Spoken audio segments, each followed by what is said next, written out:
آج کی اس ویڈیو میں ہم بات کریں گے یہودیوں کی پوری ہسٹری یعنی پورے اتحاد کے بارے میں کہ یہودی کون ہیں اور ان یہودیوں کا مقصد کیا ہے اور وہ کیا چاہتے ہیں اور یہ یہودی قوم کی شروعات کیسے ہوئی اور یہودی قوم آخر مسلمانوں سے کیا چاہتی ہے اور ان یہودیوں نے اپنے سینوں میں کون سا راز چھپایا ہوا ہے اور یہودی لوگ کون سی پرانی نشانیوں کو ڈھونڈتے رہتے ہیں۔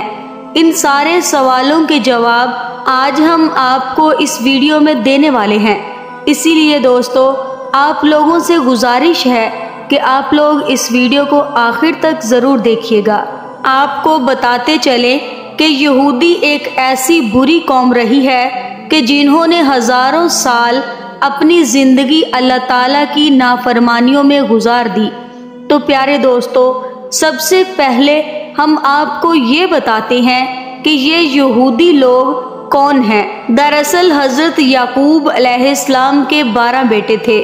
ان میں سے بڑے بیٹے کا نام یہودا تھا۔ حضرت یعقوب علیہ السلام اللہ کے نبی ہیں جن کا نام عبرانی زبان میں اسرائیل ہے۔ ان کے بیٹوں کو بنی اسرائیل کہتے ہیں۔ تو حضرت یعقوب علیہ السلام کے جو 12 بیٹے تھے انہی میں سے بڑے بیٹے یا ان میں سے ایک بیٹے کا نام یہودا تھا۔ اس نام سے جو بھی بنی اسرائیل میں ہوتا اسے یہودی کہا جانے لگا۔ یہودی ایک قوم کا نام ہو گیا جس کو آج انگلش میں جیوس کہتے ہیں۔ یہ دنیا کی بڑی ہی فسادی قوم ہے۔ پہلے ہی ان لوگوں نے نبیوں کا قتل کیا۔ یہ لوگ حق بات کو کبھی نہیں مانتے تھے۔ یہ لوگ حضرت زکریا علیہ السلام کے قاتل ہیں، حضرت یحییٰ علیہ السلام کے قاتل ہیں اور حضرت عیسیٰ علیہ السلام کو بھی سولی پر چڑھانے کے سارے انتظام انہی لوگوں نے کیے۔ لیکن دوستو، ہمارا عقیدہ یہ ہے کہ حضرت عیسیٰ علیہ السلام کو سولی نہیں دی گئی بلکہ اللہ تعالیٰ نے ان کو زندہ آسمانوں پر اٹھا لیا تھا۔ لیکن یہ یہودی قوم بہت ہی پرانی ہے، حضرت یعقوب علیہ السلام سے چلتی آ رہی ہے۔ حضرت یعقوب علیہ السلام کے زمانے سے بنی اسرائیل نام سے ان لوگوں کی شروعات ہوئی اور اس یہودی قوم کی ہمیشہ سے جھگڑا فساد کرنے کی عادت رہی ہے اور اللہ تعالیٰ نے اس قوم پر بہت بڑی لعنت کی ہے اور بنی اسرائیل کی دھوکے بازی کی پوری کہانی قرآن مجید میں بتائی گئی ہے، جس کے بعد اس قوم کو حکومت کے درجے سے ہٹا دیا گیا اور پھر اسی جگہ حکومت کا درجہ مسلمان قوم کو سونپ دیا گیا۔ دنیا بھر کی قوموں میں یہودی قوم ایک ایسی قوم ہے جس کو اللہ تعالیٰ نے سب سے بڑا مجرم قرار دیا ہے۔ اللہ تعالیٰ کی کتاب قرآن پاک کو غور سے پڑھنے پر ان یہودیوں کے ظلم و ستم کھل کر سامنے آ جاتے ہیں۔ آج کی اس ویڈیو میں آپ کو خود بخود معلوم ہو جائے گا یہ قوم ہمیشہ وعدے کے خلاف کام کرتی تھی۔ آخرکار 2 پہاڑوں کو اٹھا کر ان کے سروں پر لٹکایا گیا، لیکن اس کے باوجود بھی ان کے وعدے توڑنے کا سلسلہ چلتا رہا اور وہ لوگ قرآن کی آیات کو بیچ کر اپنے گانے بجانے کا سامان خریدا کرتے تھے،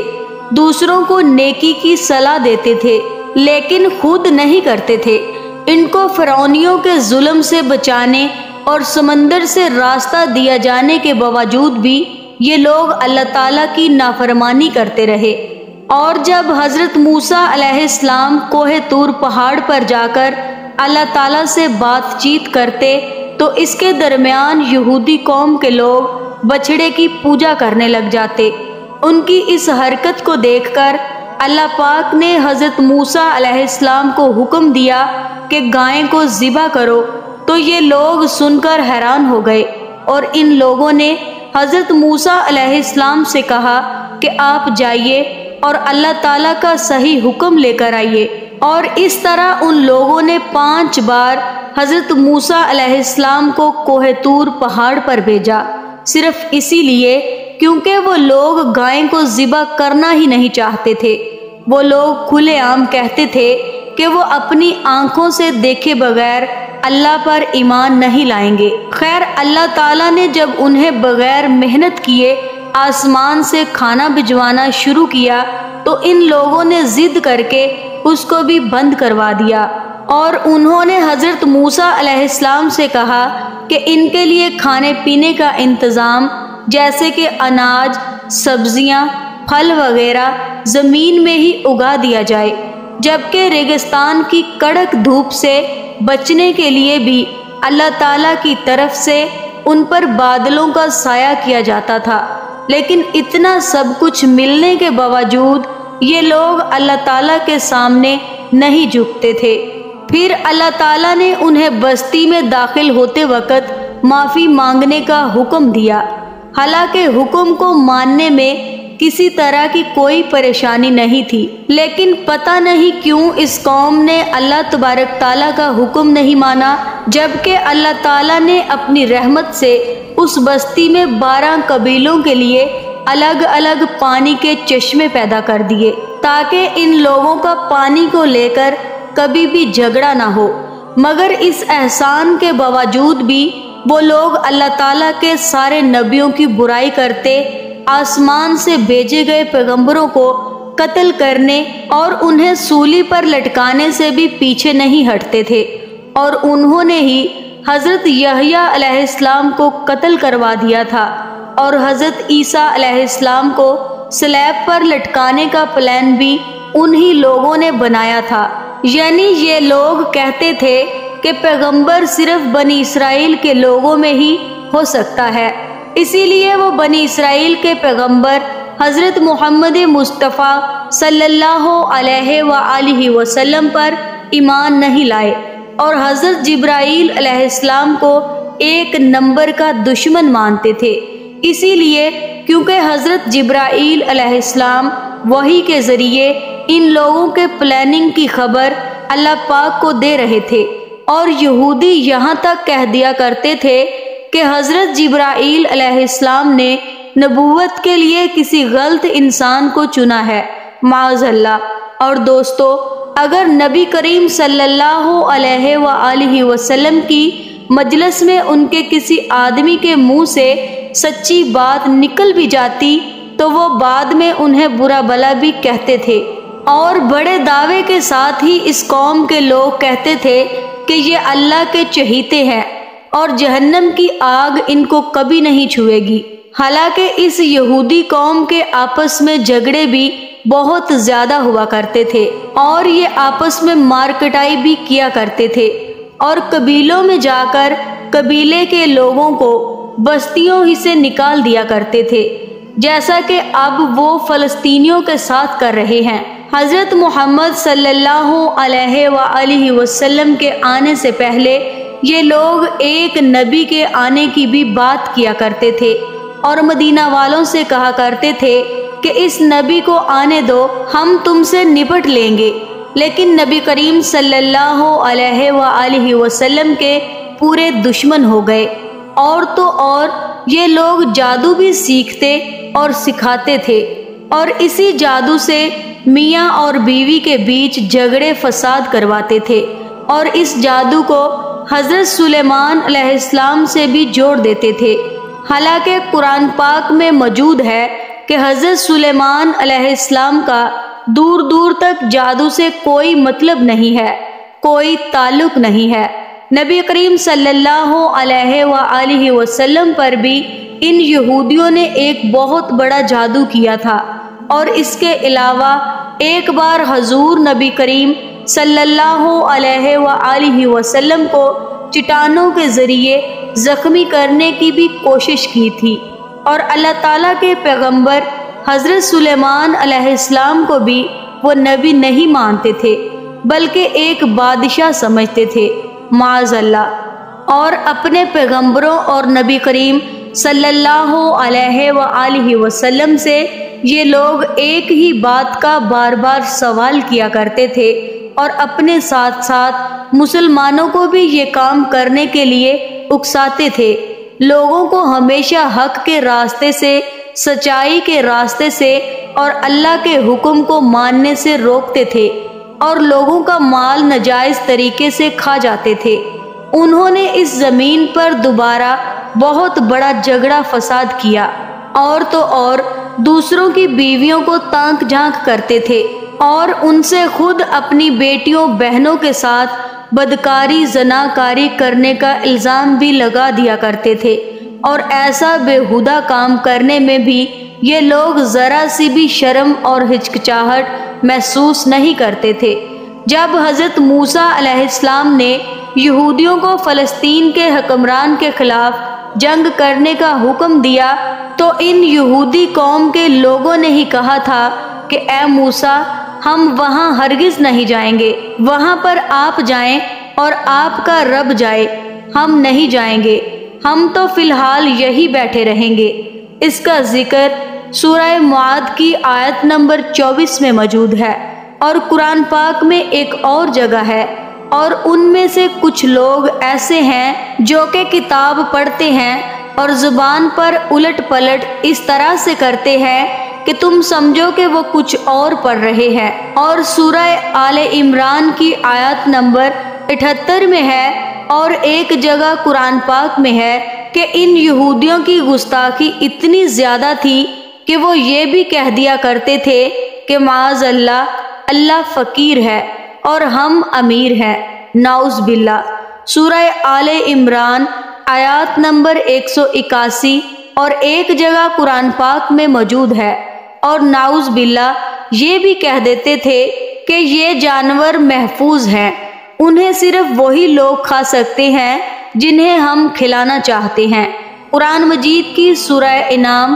آیات نمبر 138 میں موجود ہے۔ قرآن پاک میں ایک جگہ اور یہ ہے، ان میں سے ایک جماعت یہ کہتی تھی کہ نبی کریم صلی اللہ علیہ وآلہ وسلم پر جو کچھ بھی نازل ہوا ہے اس پر صبح ایمان لاؤ اور شام کو انکار کر دو، معاذ اللہ۔ سورہ آل عمران آیات نمبر 72 میں موجود ہے۔ دوستو، ایک زمانہ تھا کہ یہ قوم اللہ تعالیٰ کی سب سے پسندیدہ قوم تھی، لیکن ان کے اپنے گھنونے کاموں کی وجہ سے اللہ تعالیٰ نے ان کو حکومت کے درجے سے ہی ہٹا دیا، کیونکہ یہودی قرآن پاک کو بھی نہیں مانتے، اسی لیے انہیں پتہ نہیں ہے کہ ہم اللہ تعالیٰ کی بارگاہ سے ٹھکرائے ہوئے ہیں، اور یہ لوگ اپنے آپ کو آج بھی اللہ تعالیٰ کے سامنے پسندیدہ سمجھتے ہیں، اور وہ یہ بھی کہتے ہیں کہ اللہ تعالیٰ کے سامنے اللہ تعالیٰ کی سب سے پسندیدہ اور چہیتی قوم ہم ہیں۔ اللہ تعالیٰ نے اس قوم کو بہت سارے انعاموں سے نوازا ہے، انہی میں سے ایک تابوت سکینہ بھی ہے۔ تو آئیے دوستو، تابوت سکینہ کے بارے میں بھی آپ کو کچھ بتاتے ہیں کہ تابوت سکینہ آخر ہے کیا چیز۔ تابوت سکینہ شمشاد کی لکڑی سے بنا ہوا ایک صندوق تھا، یعنی ایک بکسا تھا جو حضرت آدم علیہ السلام پر نازل ہوا تھا۔ یہ آپ کی آخری زندگی تک آپ کے پاس ہی رہا، پھر ایک ایک کر کے آپ کی اولادوں کو ملتا رہا، یہاں تک کہ یہ حضرت یعقوب علیہ السلام کی اولاد کو ملا، اور آپ کے بعد آپ کی اولاد بنی اسرائیل کے قبضے میں رہا۔ اس کے بعد جب حضرت موسیٰ علیہ السلام کو مل گیا تو آپ علیہ السلام اس میں تورات شریف اور اپنا خاص سامان رکھنے لگے۔ یہ بڑا ہی مقدس اور بابرکت صندوق یعنی بکسا تھا۔ بنی اسرائیل جب کفار سے جنگ کرتے تھے اور کفار کے لشکروں کے بھیڑ اور ان کی طاقت دیکھ کر سہم جاتے تھے تو وہ اس صندوق کو اپنے آگے رکھ لیا کرتے تھے، اور اس صندوق سے ایسی رحمتوں اور برکتوں کا ظہور ہوتا تھا کہ بنی اسرائیل کے دلوں میں سکون اور اطمینان کا سامان پیدا ہو جاتا تھا، اور بنی اسرائیل کے سینوں میں دھڑکتے ہوئے دل پتھر کی چٹانوں سے زیادہ مضبوط ہو جاتے تھے۔ اور جیسے جیسے صندوق آگے بڑھتا تھا، آسمان سے جیت کی خوشخبری نازل ہوا کرتی تھی اور جنگوں میں جیت حاصل ہو جایا کرتی تھی۔ اسرائیل میں جب کوئی بحث بازی پیدا ہوتی تو وہ لوگ اس صندوق سے فیصلہ کراتے تھے۔ صندوق سے فیصلے کی آواز اور جیت کی خوشخبری سنی جاتی تھی۔ بنی اسرائیل اس صندوق کو اپنے آگے رکھ کر اور اس کو وسیلہ یعنی ذریعہ بنا کر دعائیں مانگتے تھے تو ان کی دعائیں قبول ہوتی تھی اور بلاؤں کی مصیبتیں اور بیماریوں کی آفتیں ٹل جایا کرتی تھی۔ الغرض کہ یہ صندوق یعنی تابوت سکینہ برکت اور رحمت کا خزینہ اور نصرت خداوندی کے نزول کا نہایت مقدس اور بہترین ذریعہ تھا۔ مگر جب بنی اسرائیل طرح طرح کے گناہوں میں ڈوب گئے اور ان لوگوں میں نافرمانی اور جھگڑے فساد کا دورہ ہو گیا تو ان کی منحوسی کی وجہ سے ان پر اللہ کا یہ غضب نازل ہو گیا کہ قوم عمالقہ کفار نے ایک لشکر جرار کے ساتھ ان لوگوں پر حملہ کر دیا۔ ان لوگوں نے بنی اسرائیل کا قتل عام کر کے ان کی بستیوں کو نیس و نابود کر ڈالا، عمارتوں کو توڑ پھوڑ کر سارے شہر کو تہس نہس کر ڈالا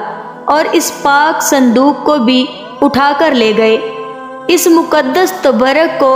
گندگی کے کوڑے خانے میں پھینک دیا۔ لیکن اس بے ادبی کا قوم عمالقہ پر یہ مصیبت کا نزول ہوا کہ یہ لوگ طرح طرح سے بیماریوں اور بلاؤں کی بھیڑ میں جھنجھوڑ دیے گئے۔ چنانچہ قوم عمالقہ کے 5 شہر بالکل برباد اور ویران ہو گئے، یہاں تک کہ ان لوگوں کو یہ یقین ہو گیا کہ یہ تابوت سکینہ کی بے ادبی کا عذاب ہم پر آ گیا ہے۔ تو پھر ان لوگوں کی آنکھیں کھل گئیں۔ چنانچہ ان لوگوں نے اس مقدس صندوق کو ایک بیل گاڑی میں رکھ کر بیلوں کو بنی اسرائیل کی طرف بھیج دیا۔ اللہ پاک نے 4 فرشتوں کو مقرر فرما دیا جو کہ اس مبارک صندوق کو بنی اسرائیل کے نبی حضرت شمویل علیہ السلام کی خدمت میں لے آئے۔ اس طرح پھر بنی اسرائیل کی کھوئی ہوئی نعمت دوبارہ ان کو مل گئی، اور یہ صندوق ٹھیک اسی وقت حضرت شمویل علیہ السلام کے پاس پہنچا جبکہ حضرت شمویل علیہ السلام نے طالوت کو بادشاہ بنا دیا تھا۔ بنی اسرائیل طالوت کی بادشاہی ماننے کو تیار نہیں تھے۔ ان کی شرط یہ تھی کہ اگر مقدس صندوق ہمارے پاس واپس آ جائے تو ہم طالوت کی بادشاہی مان لیں گے۔ چنانچہ صندوق آ گیا اور بنی اسرائیل طالوت کی بادشاہی پر رضامند ہو گئے۔ پیارے دوستو، آپ کا یہ بھی سوال ہوگا کہ آخر تابوت سکینہ میں ہے کیا تھا؟ تو اس مقدس صندوق میں حضرت موسیٰ علیہ السلام کا عصا اور ان کی مقدس جوتیاں، اور حضرت ہارون علیہ السلام کا امامہ شریف، حضرت سلیمان علیہ السلام کی انگوٹھی، تورات کی تختیوں کے کچھ ٹکڑے، کچھ من و سلوہ، سب سامان تھے۔ دوستو، اس واقعہ سے ہمیں یہ بھی معلوم ہوا کہ جو قوم سرکشی اور بغاوت کے طوفان میں پڑ کر اللہ اور اس کے رسول کی نافرمان ہو جاتی ہے، اس قوم کی نعمتیں چھین لی جاتی ہیں۔ چنانچہ جب بنی اسرائیل سرکش ہو کر اللہ کے نافرمان ہو گئے اور طرح طرح کی بدکاریوں میں پڑ کر گناہوں کا بھوت ان کے سروں پر سوار ہو گیا تو ان کے ظلموں کی بے برکتی سے انہیں یہ برا دن دکھایا کہ تابوت سکینہ ان کے پاس سے قوم عمالقہ کے لوگ اٹھا کر لے گئے، اور بنی اسرائیل کئی برسوں تک اس خاص نعمت سے محروم ہو گئے۔ تو پیارے دوستو، فی الحال آج کی ویڈیو میں بس اتنا ہی۔ انشاءاللہ ملیں گے اگلی ویڈیو میں، تب تک کے لیے السلام علیکم، اللہ حافظ۔